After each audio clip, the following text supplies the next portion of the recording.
Hello बच्चों, WhatsApp, how are you? कैसे हैं आप सब लोग? पढ़ाई चल रही है, नहीं चल रही है? बहुत टाइम से हम एक चैप्टर पढ़ रहे हैं बच्चों, पृष्ठीय रसायन।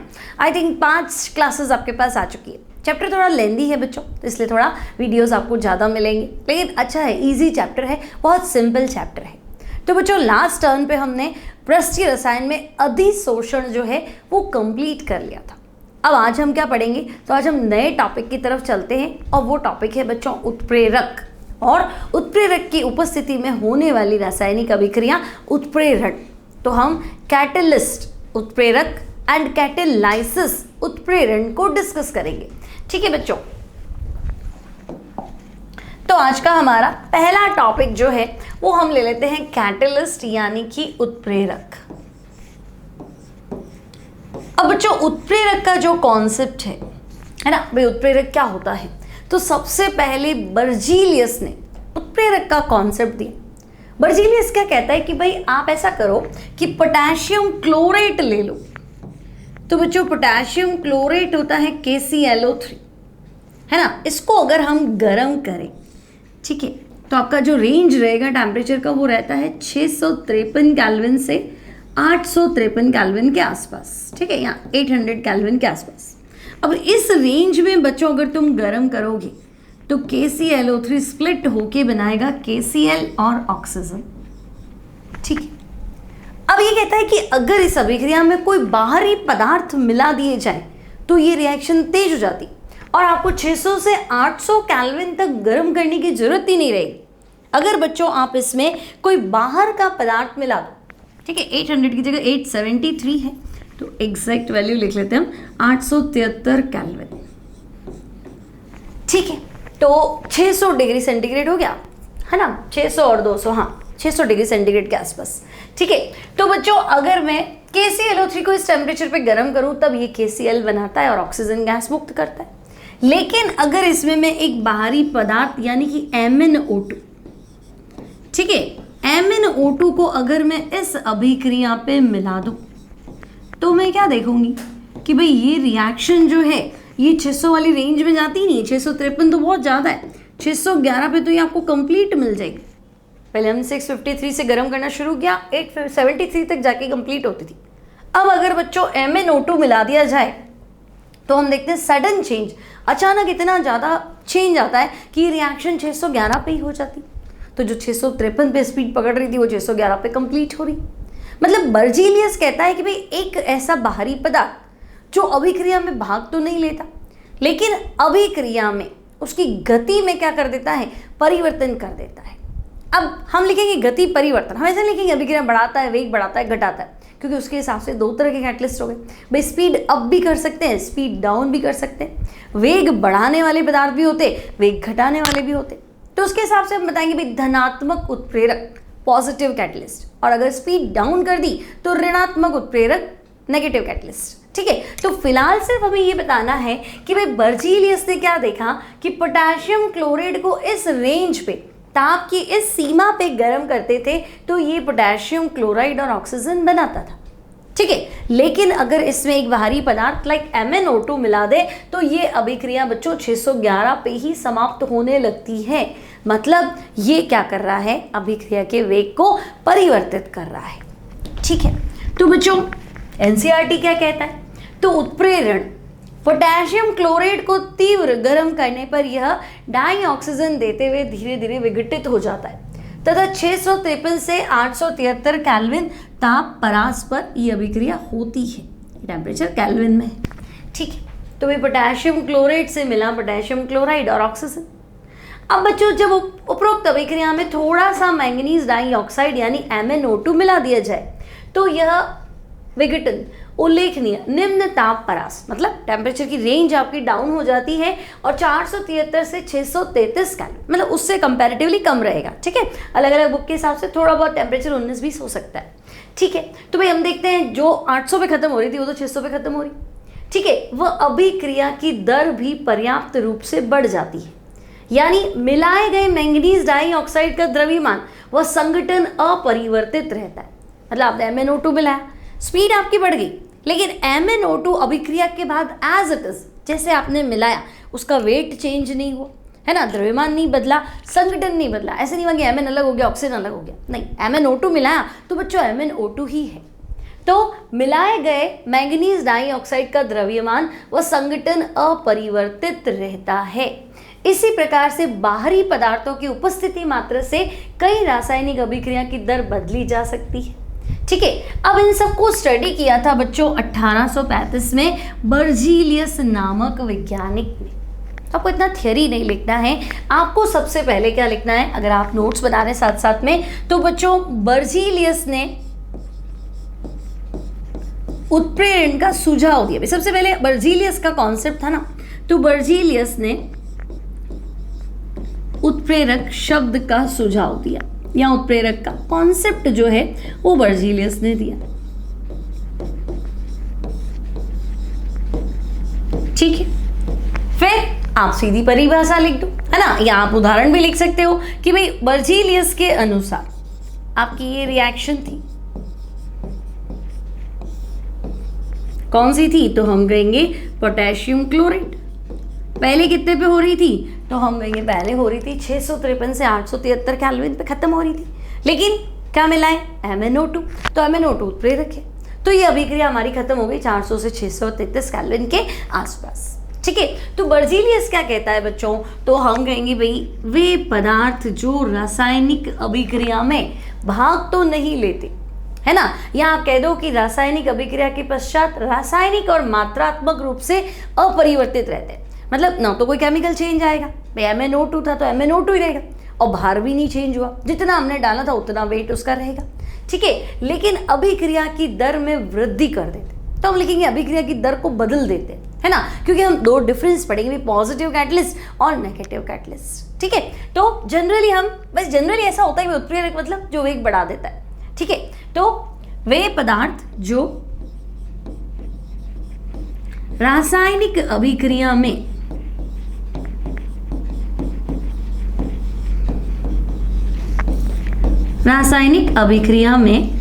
भाग ना लेते हुए, या रासायनिक अभिक्रिया में भाग नहीं लेते,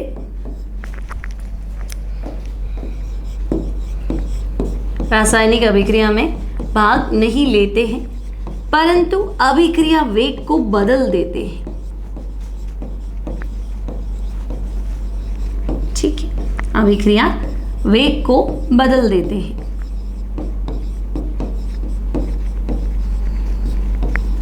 ठीक है, तो बच्चों स्पीड चेंज कर दी, खुद अभिक्रिया में भाग नहीं लेते, तथा अभिक्रिया के पश्चात क्या होगा, तो हम कहेंगे भाई अभिक्रिया के पश्चात भी, अभिक्रिया के पश्चात क्या होगा बच्चों, तो अभिक्रिया के पश्चात भी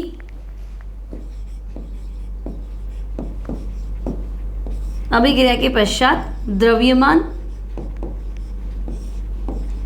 यानी कि मात्रात्मक और रासायनिक रूप से क्या रहते हैं, अपरिवर्तित रहते हैं।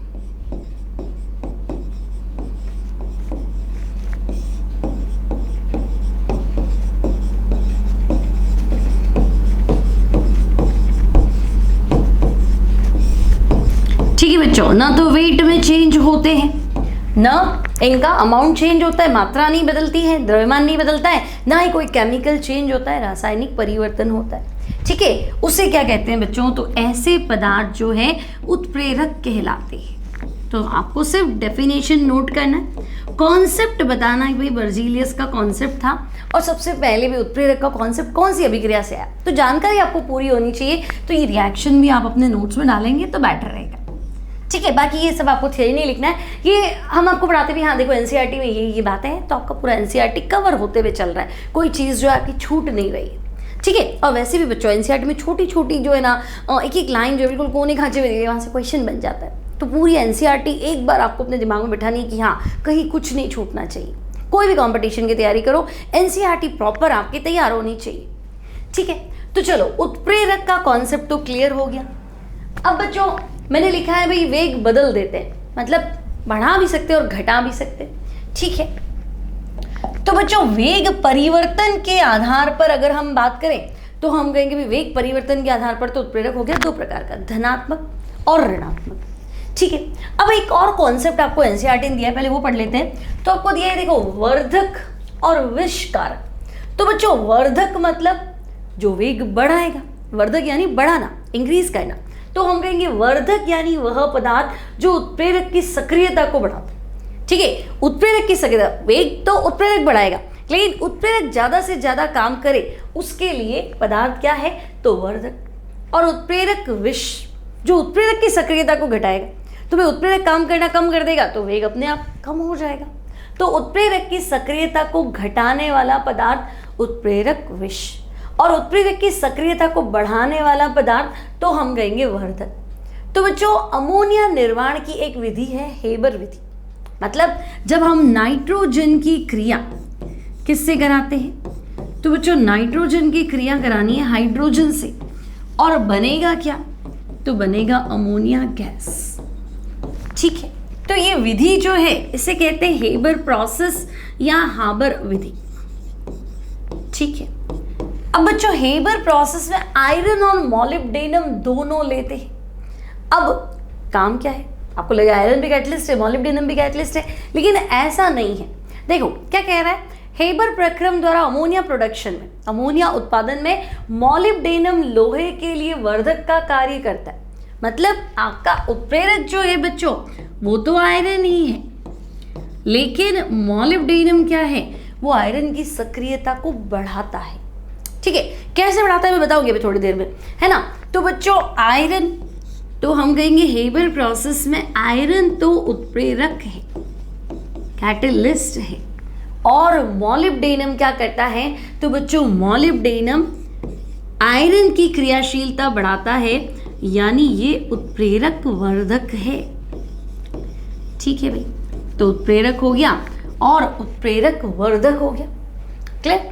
तो उत्प्रेरक क्या होता है, तो मैं कहूंगी भाई ऐसा पदार्थ जो अभिक्रिया में भाग नहीं लेता, अभिक्रिया के वेग को बदल देता है। अभिक्रिया के बाद न तो उसका द्रव्यमान बदलता है, न उसमें कोई रासायनिक परिवर्तन होता है, वो होता है कैटलिस्ट, उत्प्रेरक, है ना, चेंज करने वाला, ऑल्टर करता है स्पीड को, वेग बदलता है। ठीक है, अब उत्प्रेरक की ही सक्रियता को अगर कोई बढ़ा दे तो मैं कह दूंगी वर्धक, और अगर उत्प्रेरक की सक्रियता को घटा दे तो मैं कहूंगी उत्प्रेरक विष। ठीक है, कैटलिस्ट एक्टिविटी को कम करना, उत्प्रेरक विष कैटलिस्ट पॉइजन, और उत्प्रेरक सक्रियता को बढ़ाना तो बच्चों कैटलिस्ट एक्टिवेटर, कैटलिस्ट प्रोमोटर या उत्प्रेरक वर्धक कह सकते हैं। तो ये याद रखना बच्चों, ये अच्छा क्वेश्चन बनेगा आपका। अब स्पीड अप और डाउन करने के अकॉर्डिंग हम उत्प्रेरक को कैसे बांटेंगे बच्चों, तो हम कहेंगे वेग परिवर्तन के आधार पर, वेग परिवर्तन के आधार पर उत्प्रेरक। ठीक है, तो कैटलिस्ट को हम अभिक्रिया वेग में परिवर्तन के आधार पर डिवाइड कर देते हैं। तो बच्चों हम कहेंगे भाई उत्प्रेरक क्या, या तो स्पीड बढ़ा दे या स्पीड घटा दे। तो बच्चों वेग परिवर्तन के आधार पर उत्प्रेरक दो प्रकार के होते, एक तो हो गया धनात्मक उत्प्रेरक, ठीक है, और दूसरा क्या हो गया, तो हम कहेंगे ऋणात्मक उत्प्रेरक, नेगेटिव कैटलिस्ट, ऋणात्मक उत्प्रेरक। ओके, अब कोई पूछ ही ले कि भाई क्या होता है, तो बच्चों धनात्मक उत्प्रेरक तो मैं कह दूं ये रासायनिक अभिक्रिया का वेग बढ़ा देगा, है ना। पॉजिटिव कैटलिस्ट ये रासायनिक अभिक्रिया के वेग को बढ़ा देते हैं। ठीक है, तो बच्चों जो स्पीड को बढ़ा देगा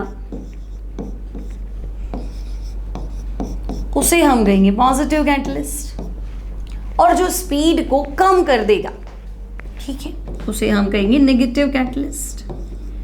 तो ये रासायनिक अभिक्रिया के वेग को घटा देते हैं।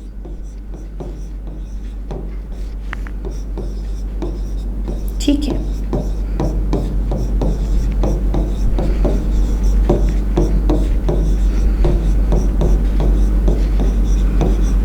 तो स्पीड अप करने वाला धनात्मक उत्प्रेरक और स्पीड डाउन करने वाला तो हम कहेंगे भाई ऋणात्मक उत्प्रेरक। ओके, कैसे घटाते, कैसे बढ़ाते, कैसे?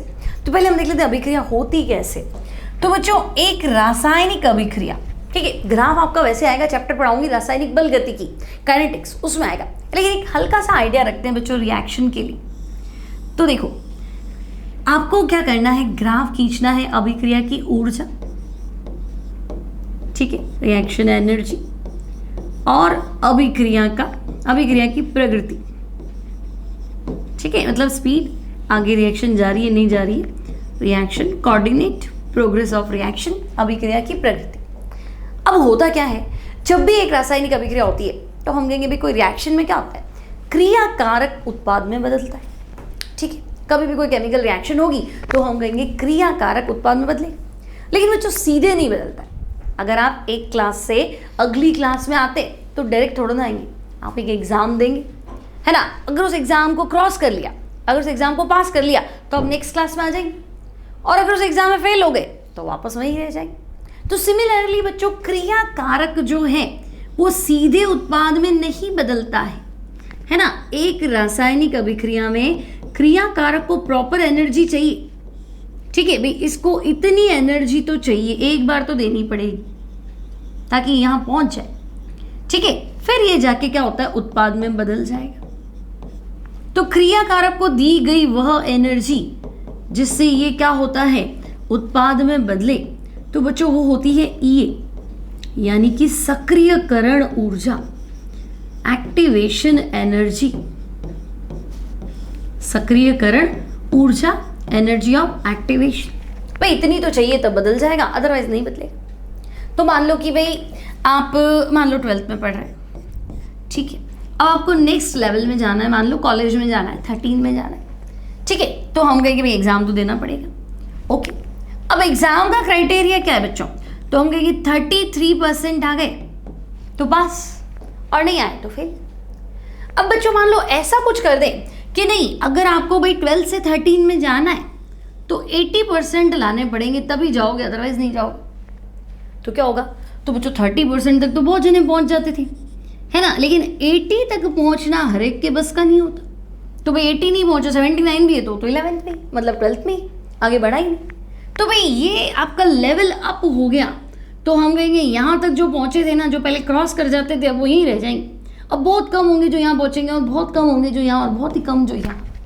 तो लेवल अप कर दिया, मतलब भाग लेने वाले अणुओं की संख्या ही कम हो गई। तो भाग ही नहीं लेगा तो स्पीड कैसे बढ़ेगी, बनेगा ही नहीं प्रोडक्ट, तो हम कहेंगे उत्पाद बन ही नहीं रहा, रिएक्शन आगे सरक ही नहीं रही, मतलब बहुत स्लो है, ठीक है। और मैं कह दूँ कि नहीं 33 तो बहुत ज़्यादा है भाई, आप ऐसे करो कि अगर किसी बच्चे के 10% भी आ गए ना तो उसको पास करा दो। तो भाई 10% भी आ गए, है ना, तो भाई 12 से 13 में जाना, आपको अभी 10% वाला भी पास है, तो भाई 10 तो यही पहुंच जाते थे पहले, 33 तक कम पहुंचते थे, 10 में बहुत पहुंचेंगे तो उनके फट चेंज हो जाएगा, ठीक है। तो ले देखिए जो गेम है वो इस एनर्जी का ही तो है कि भाई इतनी एनर्जी तो चाहिए। अब अगर इस ऊर्जा स्तर को बढ़ा दिया जाए तो स्पीड कम, और इस ऊर्जा स्तर को ना, इस गैप को कम कर दिया जाए तो स्पीड ज़्यादा। तो बच्चों वहाँ देखो, वहाँ पे भी तो यही सीन चल रहा है ना। आप कह रहे हो क्रिया कारक किस में बदलेगा, तो हम कह रहे हैं क्रिया कारक उत्पाद में बदलेगा, ठीक है। क्या करना पड़ेगा, तो एक एनर्जी लेवल को क्रॉस करना पड़ेगा, एक ऊर्जा अवरोध को पार करना पड़ेगा। अगर उस ऊर्जा अवरोध को पार कर दिया तो उत्पाद बन जाएगा, और नहीं करा तो ठीक है। अब बच्चों धनात्मक उत्प्रेरक, तो हमने कहा वेग बढ़ाता है, तो ऐसा क्या मैजिक करता है कि वेग बढ़ जाएगा, तो हम कहेंगे ये गैप है ना, ये गैप बहुत ज़्यादा है, ये इस गैप को कम कर देता है ना। धनात्मक उत्प्रेरक क्या करेगा, तो भाई इस गैप को कम कर देगा, ठीक है। तो धनात्मक उत्प्रेरक, लो भाई गैप कम कर दी, सक्रिय ऊर्जा को क्या किया, घटा दिया, ठीक है। तो भाई ये वेग को बढ़ाते हैं, कैसे बढ़ाते हैं, तो हम लिखेंगे ये अभिक्रिया के लिए आवश्यक, ये अभिक्रिया के लिए आवश्यक सक्रियण ऊर्जा को कम कर देते हैं, ठीक है। अभिक्रिया के लिए आवश्यक सक्रियण ऊर्जा को कम कर देते हैं,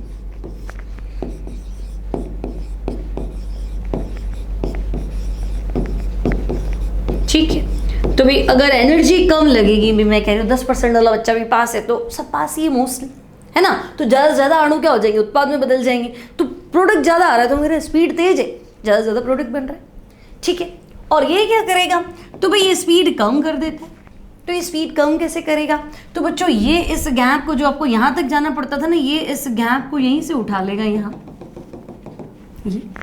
तो हम कहेंगे भाई ये रेड वाला क्या है, तो ये तो है ऋणात्मक उत्प्रेरक, है ना। इसने क्या किया, तो इसने अभिक्रिया के लिए आवश्यक सक्रियण ऊर्जा को बढ़ा दिया कि भाई आप 33% वाला पास नहीं होगा भाई, अब 80% लाए तो पास हो। तो अपन को पता है भाई हर कोई तो नहीं जा पाएगा, है ना। तो बच्चों ऋणात्मक उत्प्रेरक, तो यहाँ हम लिखेंगे ये अभिक्रिया के लिए आवश्यक सक्रियण ऊर्जा को बढ़ा देते हैं, ठीक है। तो ये अभिक्रिया के लिए आवश्यक सक्रियण ऊर्जा को बढ़ा देते हैं,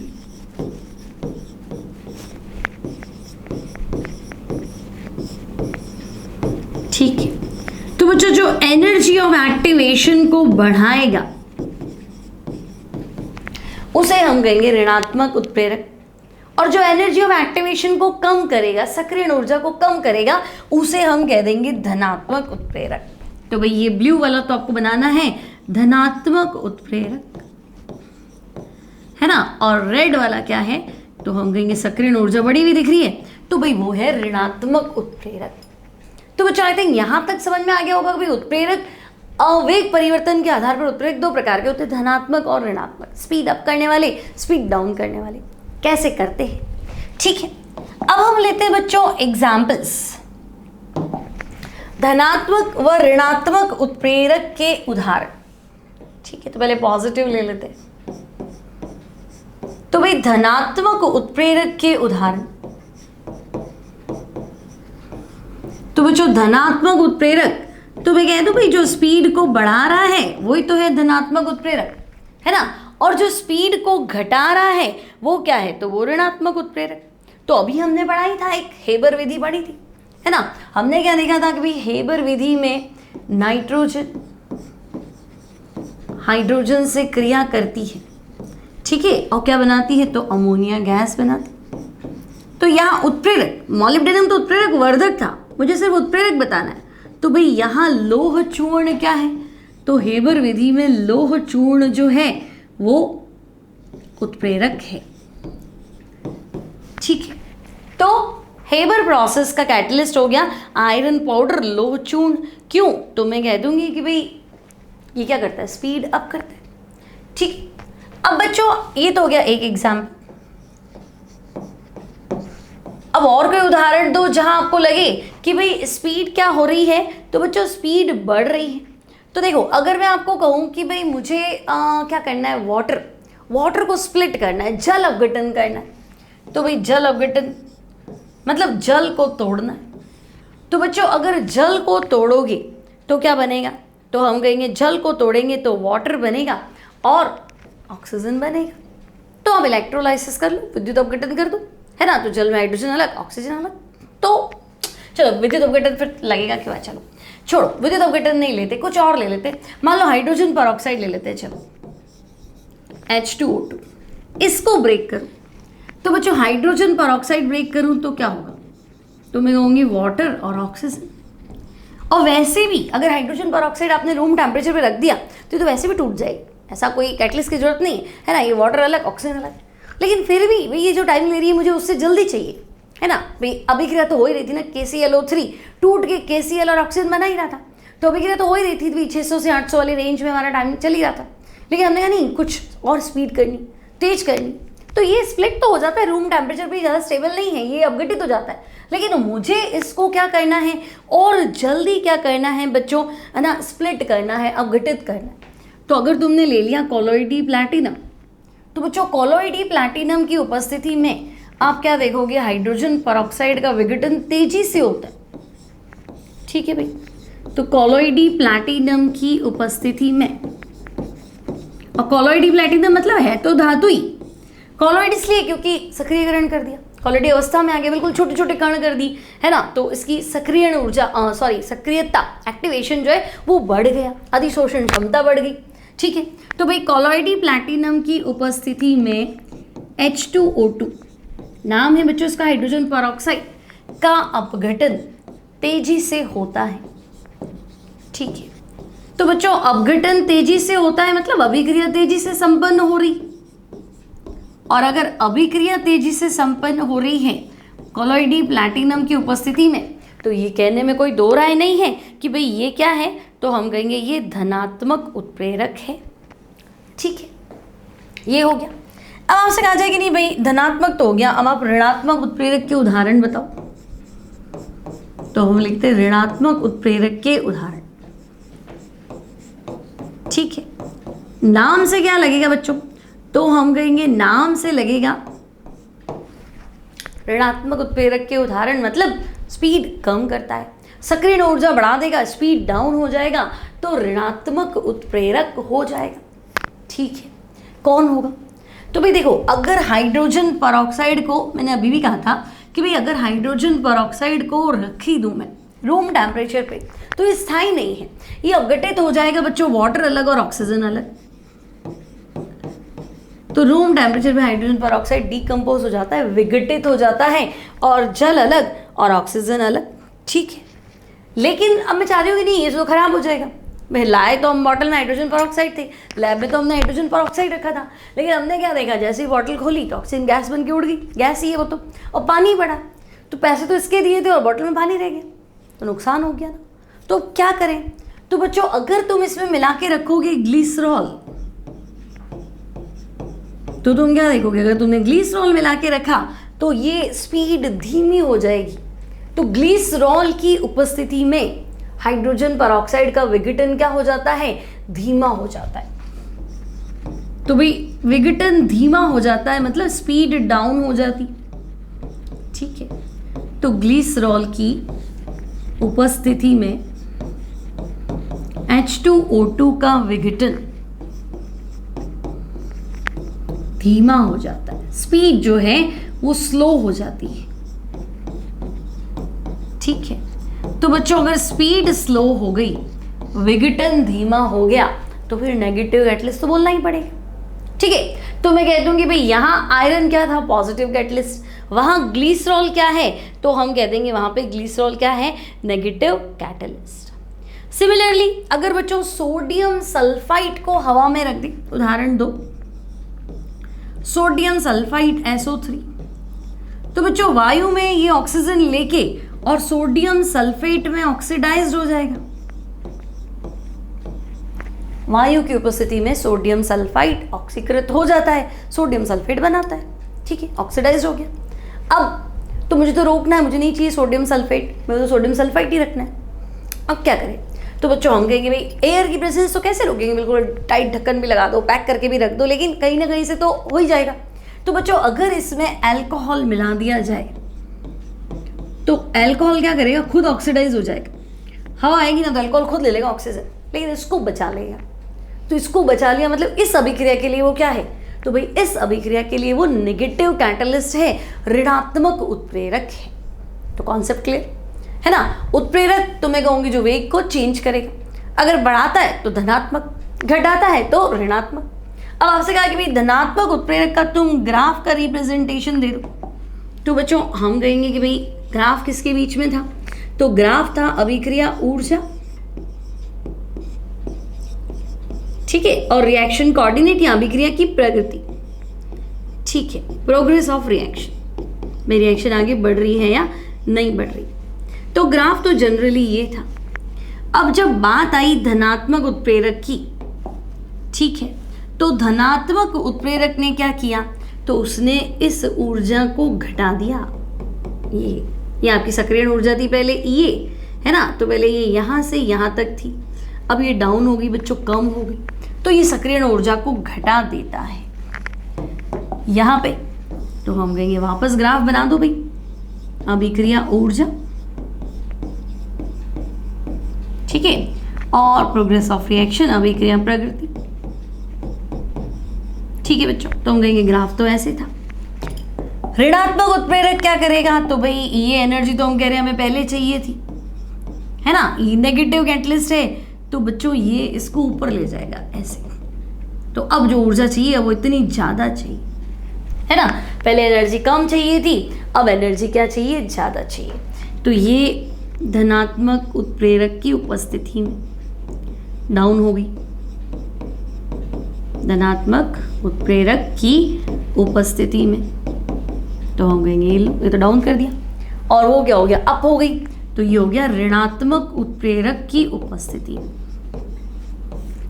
ठीक है, ऋणात्मक उत्प्रेरक की उपस्थिति। ठीक, तो जो मैं बोर्ड से हट जाती हूँ, आप स्क्रीनशॉट ले सकते हैं, है ना। आपको नोट्स बनाने हैं तो, और आप साथ साथ में लिख रहे हैं तो आप साथ में लिख भी सकते हैं, तो आपको पूरा बोर्ड मिल जाता है, ताकि आप आराम से स्क्रीनशॉट लें या लिखें, ताकि आपके अच्छे से नोट्स बन जाए। तो बच्चों यहाँ तक हो गया हमारा धनात्मक उत्प्रेरक और ऋणात्मक उत्प्रेरक। अब अलग अलग टाइप के भी उत्प्रेरक हैं बच्चों। फॉर एग्जाम्पल और भी पढ़ लेते हैं हम उत्प्रेरक के प्रकार।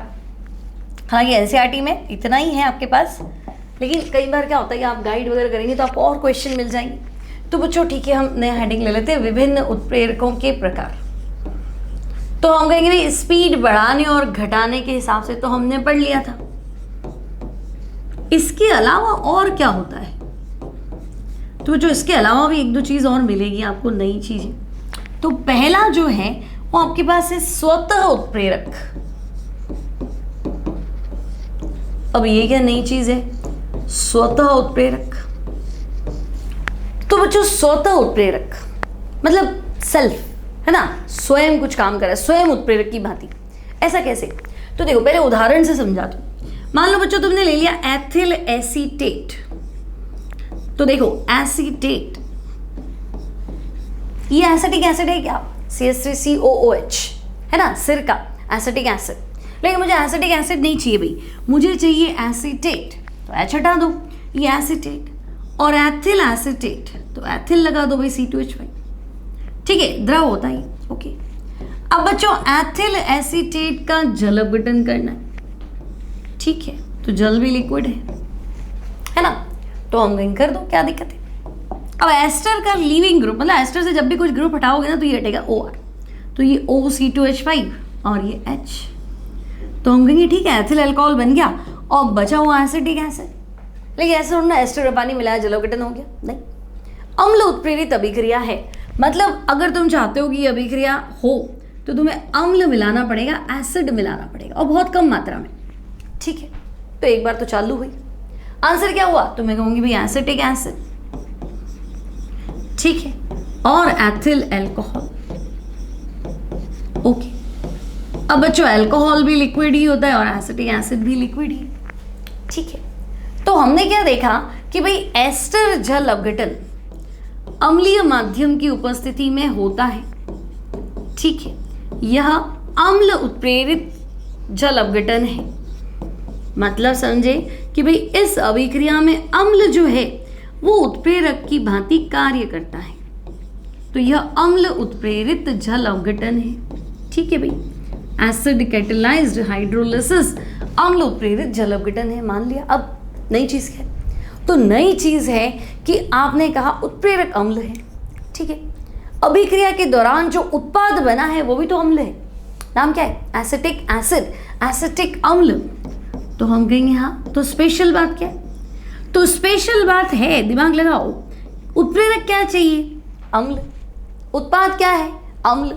तो थोड़ा सा अम्ल डाला, एक बार तो रिएक्शन चालू हुई, उसके बाद में ये जो अम्ल बना है ये आपको उत्पाद भी है और ये खुद ही उत्प्रेरक है ना, ये खुद ही प्रोटॉन दे देगा भाई, अम्ल तो है ही, तो प्रोटॉन दे देगा जितना आपको चाहिए। तो आपको अभिक्रिया में क्या मिला, अभिक्रिया में बना उत्पाद थोड़ी देर बाद खुद ही क्या हो जाता है, उत्प्रेरक की भांति कार्य करने लगता है। मतलब अब आपको अलग से कैटलिस्ट मिलाने की जरूरत नहीं, बड़े लेवल पे काम कर रहे हो तो बहुत सारा कैटलिस्ट, बहुत सारा अम्ल मिलाने की जरूरत नहीं, थोड़ा सा अम्ल मिलाओगे, एक बार रिएक्शन चालू हो गई तो जो उत्पाद बनेगा वो खुद ही अम्ल बनता जाए, वो खुद ही उत्प्रेरक की भांति कार्य करता जाएगा, ठीक है। तो स्वतः उत्प्रेरक नहीं हुआ क्या बच्चों, है ना, सोचो, स्वतः उत्प्रेरक मतलब ऐसी रासायनिक अभिक्रियाएं जिनमें उत्पाद ही कैसे काम करता है, उत्प्रेरक की भांति कार्य करता है, बस। तो बच्चों वे अभिक्रियाएं जिनमें उत्पाद स्वयं उत्प्रेरक की भांति कार्य करता है, ठीक है। तो ऐसी अभिक्रियाएं जिनमें था तो उत्पाद, लेकिन अब वो क्या बन गया, उत्प्रेरक। ठीक है, तो स्वयं उत्प्रेरक की भांति कार्य करता है। ठीक है, तो बच्चों ऐसी अभिक्रियाएं, ऐसे उत्प्रेरक को हम क्या कहते हैं, तो उन्हें हम कहते हैं स्वतः उत्प्रेरक। अब मैंने अभिक्रिया लिखा है तो मैं लिख देती हूँ स्वतः उत्प्रेरण कहलाती है। ठीक है भाई, स्वतः उत्प्रेरक की उपस्थिति में होने वाली अभिक्रिया है स्वतः उत्प्रेरण। और ये जो आपका उत्प्रेरक है, उत्पाद उत्प्रेरक है, वो क्या होगा, तो वो स्वतः उत्प्रेरक हो जाएगा, सेल्फ कैटालिसिस। क्लियर, सिंपल है। ठीक है, तो हम कहेंगे हाँ भाई चलो ये तो समझ में आ गया कि भाई स्वतः उत्प्रेरण क्या हुआ। ठीक है, अब बच्चों एक होता है प्रेरित उत्प्रेरक, प्रेरित उत्प्रेरण। प्रेरित मतलब किसी न किसी से प्रेरणा ली है, इंस्पिरेशन। तो ये नई चीज क्या है, तो इसको भी पढ़ लेते हैं। प्रेरित उत्प्रेरक। ठीक है, अब देखो ऐसा तो डेली लाइफ में भी होता है। मैं मानो पहले मैं पढ़ाई नहीं करता था, है ना, मैं मज़ा नहीं आता था पढ़ाई करने में, हम बहुत सारी फिल्में देखते थे, ये देखते थे, वो देखते थे। फिर क्लास में कोई ऐसा फ्रेंड बन गया जो बहुत स्टूडियस है ना, पढ़ता ही रहता है। ठीक है, चाहे लड़का है लड़की कोई भी, मतलब बहुत पढ़ाई करता है, बहुत इंटेलिजेंट है और अच्छा है। तो हम पहले तो नहीं पढ़ते थे, लेकिन उसको देख देख के, उसके साथ रह रहे के हम क्या करने लगे, हम भी पढ़ने लगे। तो बच्चों ऐसा लाइफ में नहीं, ऐसा रिएक्शंस में भी होता है। कैसे, तो देखो अगर मैं तुम्हें कहूँ कि भाई सोडियम सल्फेट, तो अभी हमने पढ़ा था सोडियम सल्फाइड, सॉरी, है ना, Na2SO3, क्या नाम है इसका, तो हम कहेंगे भाई ये है सोडियम सल्फाइड। ठीक है, अब बच्चों अगर मैं सोडियम सल्फाइड को ऑक्सीकृत करूं तो मुझे कुछ नहीं मिलाना, मुझे पता है, उल्टा मुझे रोकना पड़ता है इसको, है ना, अल्कोहल मिला के रोका था हमने। तो हमें पता है सोडियम सल्फाइड का ऑक्सीकरण करो तो बच्चों ये बना देता है क्या, तो ये बना देता है सोडियम सल्फेट। ठीक है, उसी तरह से अगर मैं तुम्हें कहूं कि भाई सोडियम आर्सेनाइड ले लो, ठीक है, तो बच्चों सोडियम आर्सेनाइड को ऑक्सीकृत करो, हवा में रख दो, तो तुम क्या देखोगे, नहीं कोई रिएक्शन होती नहीं, कोई अभिक्रिया नहीं। तो हम कहेंगे इसमें नई चीज क्या है भाई, ठीक है इसकी क्रियाशीलता ज्यादा है, अभिक्रिया वो कर लेता है, और इसकी नहीं है, स्लो है तो नहीं करता, तो ठीक है ना, नई चीज क्या है, तो नई चीज अब है। अब बच्चों मैं क्या करूं कि सोडियम सल्फाइड को इसमें मिला दूं और हवा में रख दूं, ये रखा मैंने सोडियम सल्फाइड, इसको मिला दिया आपस में, ये हो गया सोडियम आर्सेनाइड NaSO3। ठीक है, और हमने रख दिया हवा में, वायु। तो बच्चों वायु में क्या होगा, ये तो पता ही था इसका तो ऑक्सीकरण होना ही, इसको देख देख के ये भी प्रेरित हो जाएगा, ये भी ऑक्सीडाइज हो जाएगा, पहले नहीं हो रहा था, लेकिन उसका ऑक्सीडेशन हुआ, तो ऑब्जर्वेशन है, प्रैक्टिकल है, करके देख लो, तो आप क्या देखोगे भाई ये तो ऑक्सीकृत हुआ, ये भी हुआ, तो गजब हो गया, है ना। तो हम कहेंगे भाई वायु की उपस्थिति में सोडियम सल्फाइड ऑक्सीकृत हो जाता है, इसमें कोई नई बात नहीं थी।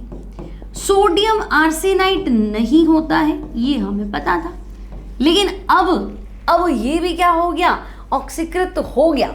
नाम ध्यान रखना, ये है सोडियम आर्सेनाइड। ठीक है, AS आर्सेनियस है ना बच्चों, तो ये है सोडियम आर्सेनाइड, और ऑक्सीडाइज्ड हो गया तो हम कहेंगे सोडियम आर्सेनेट।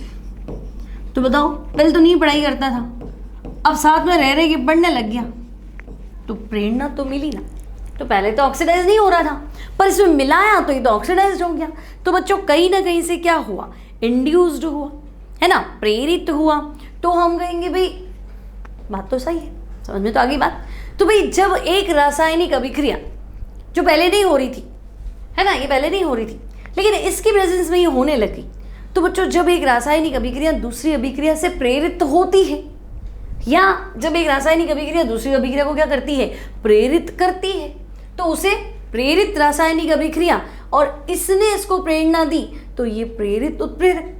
भाई ये क्यों ऑक्सीडाइज हुआ, क्योंकि ये मिला, तो हेल्पर तो ये हुआ ना, तो ये प्रेरित उत्प्रेरक, क्योंकि इसने इसकी स्पीड बढ़ाई है, इसने तो कुछ नहीं किया, ये तो बैठा था शांति से। ठीक है, तो मैं क्या लिखूं, तो बच्चों आपको लिखना चाहिए एक रासायनिक अभिक्रिया दूसरी रासायनिक अभिक्रिया के वेग को बढ़ाती है ना, इसने इसकी स्पीड बढ़ाई। ठीक है, तो भाई जब एक रासायनिक अभिक्रिया जब एक रासायनिक अभिक्रिया दूसरी अभिक्रिया के वेग को बढ़ाती है, ठीक है, जब एक रासायनिक अभिक्रिया दूसरी अभिक्रिया के वेग को बढ़ाती है, वेग को बढ़ाती है, तो इसे प्रेरित उत्प्रेरण कहते हैं, है ना। और अभिक्रिया में जो पदार्थ है उसे प्रेरित उत्प्रेरक कह देंगे। तो ये है प्रेरित उत्प्रेरण, ठीक है, प्रेरित उत्प्रेरण कहते हैं, इंड्यूस्ड कैटलिस्ट बोलते हैं बच्चों, ठीक है। प्रेरित उत्प्रेरक क्या होता है, तो हम कहेंगे this is induced catalyst. Induce करना, प्रेरणा देना, प्रेरित करना,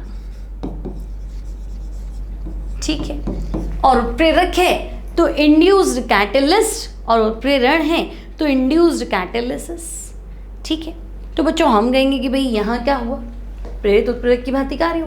पिछली बार क्या हुआ था, तो ऑटो कैटलिस्ट था, है ना। स्वतः उत्प्रेरक को क्या लिखेंगे, तो बच्चों इंग्लिश टर्म्स याद करना जरूरी है, काम ही आती है बहुत ज़्यादा। तो ये होता है ऑटो कैटलिस्ट या ऑटो कैटलिसिस, और वो है इंड्यूस्ड कैटलिस्ट और इंड्यूस्ड कैटलिसिस। तो बच्चों उत्प्रेरक का कॉन्सेप्ट आपका क्लियर है ना। उत्प्रेरक का कॉन्सेप्ट यहाँ से पढ़ा था, ये सब आपको, ये सब एनसीईआरटी समझाइए, इतना ज़्यादा डिटेल में आपको नोट नहीं करना है ना, यहीं से आप नोट करेंगे तो भी चल जाएगा। तो बच्चों पहला पॉइंट आपका क्लियर हो गया कि उत्प्रेरक का जो कॉन्सेप्ट है वो साइंटिस्ट था कौन, तो हम कहेंगे बर्जीलियस। सारा काम जो था बच्चों वो बर्जीलियस का था। बर्जीलियस के अनुसार रासायनिक अभिक्रिया में भाग तो नहीं लेगा, लेकिन पदार्थ रासायनिक अभिक्रिया के वेग को बदलेगा जरूर, वो हो गया उत्प्रेरक।